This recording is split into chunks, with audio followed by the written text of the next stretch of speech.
ശ്രീ ഷാഫി ചാലിയം, എന്താണ് ഈ UDF-ൽ നടക്കുന്നത്? 102 എന്ന മാജിക് സംഖ്യ, ഗംഭീര സംഖ്യ ലഭിച്ച ശേഷം എന്താണ് ഇപ്പോൾ UDF-ൽ നടക്കുന്നത്? എന്താണ് ലീഗ് അതിനെ എങ്ങനെയാണ് കാണുന്നത്? നിങ്ങൾ ഇടയ്ക്കിടയ്ക്ക് ജനവികാരം മാനിക്കണമെന്ന് പറയുന്നുണ്ട്. ഇപ്പോൾ ജനവികാരം മാനിക്കപ്പെടുന്നുണ്ടോ?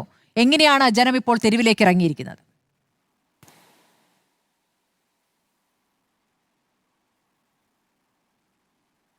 മുസ്ലിം ലീഗിനെ സംബന്ധിച്ചിടത്തോളം ഇതിലിപ്പോൾ എന്താ പറയുക, വളരെ നിരാശയ ഉണ്ടാക്കുന്ന സംഭവവികാസങ്ങളാണ് ഈ തെരുവിൽ നിന്നൊക്കെ കാണാൻ സാധിക്കുന്നത്.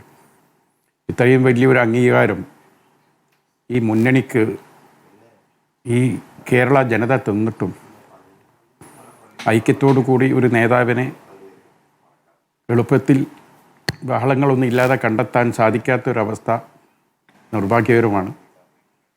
കോൺഗ്രസ് നേതൃത്വം അതിൻ്റെ ഗൗരവം കണക്കിലാക്കി എത്രയും പെട്ടെന്ന് അതിൻ്റെ ഫൈനൽ പ്രോസസ്സിലേക്ക് കടക്കും.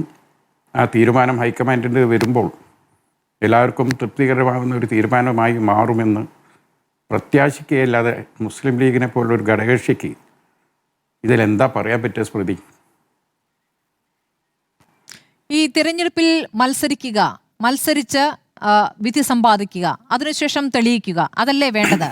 മത്സരത്തിലുള്ള ഇല്ലാതിരിക്കുകയും ഞാൻ ആ മത്സരത്തിന്റെ ഭാഗമല്ല എന്ന് പറയുകയും ജനവിധി ഗംഭീരമാകുമ്പോൾ അവകാശവാദവുമായി വരികയും ചെയ്യുന്നത് എത്രത്തോളം ധാർമ്മികതയ്ക്ക് നിരക്കുന്നതാണ്? ഞാനും സ്മൃതിയും തമ്മിൽ നേരിട്ട് ക്യാമറയില്ലാതെ സംസാരിക്കുകയാണെങ്കിൽ എനിക്കതിൽ വളരെ കൃത്യമായി കുറേ കാര്യം പറയാനുണ്ട്. പക്ഷേ ഞാൻ മുസ്ലിം ലീഗ് എന്ന പാർട്ടിയുടെ ഫ്രെയിമിലാണ് ഇരിക്കുന്നത്. ലോകം മുഴുവൻ ഇത് കാണുകയാണ്. ഞങ്ങളെ മുന്നണിക്ക് നേതൃത്വം കൊടുക്കുന്ന ഒരു പാർട്ടി, ആ പാർട്ടി പോലും പ്രതീക്ഷിക്കുന്നതിനപ്പുറത്ത് വലിയ ഒരു പിന്തുണ ഉണ്ടായിരിക്കുകയാണ്. ഈ ഘട്ടത്തിൽ ആ പാർട്ടിയിലെ നേതാക്കന്മാരെ ഓരോന്ന് വ്യത്യസ്തമായ കഴിവുകളുള്ളവരാണ്. ഭയങ്കര ജനപ്രിയരുണ്ട്, പാർട്ടിയുടെ ഏറ്റവും വലിയ ഇമ്മൻസ് പൊസിഷനിൽ ഇരിക്കുന്ന ആളുകളുണ്ട്, സീനിയോറിറ്റിയുള്ള ആളുകളുണ്ട്. ഇവരിൽ നിന്ന് ഏതെങ്കിലും ഒരാളെ ചൂണ്ടിക്കാണിക്കാനൊക്കെ, പരസ്യമായി ചൂണ്ടിക്കാണിക്കാൻ ഞങ്ങൾക്കും പ്രയാസമുണ്ട്. എന്നിരുന്നാലും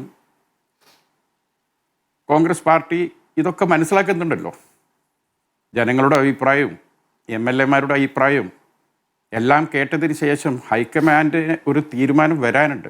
ആ തീരുമാനം വരുന്നതിന് മുമ്പ് കോൺഗ്രസ് ലീഡർഷിപ്പിനെ കുറ്റപ്പെടുത്തുന്നതിൽ അർത്ഥമില്ല. ഒരുപക്ഷേ കേരളത്തിലെ ജനങ്ങൾ ആഗ്രഹിക്കുന്ന രീതിയിലുള്ളൊരു തീരുമാനം വന്നുകൂടായും ഇല്ല. ഏതായാലും കാത്തിരിക്കുക എന്നല്ലാതെ വേറൊരു മാർഗവും ഇല്ല.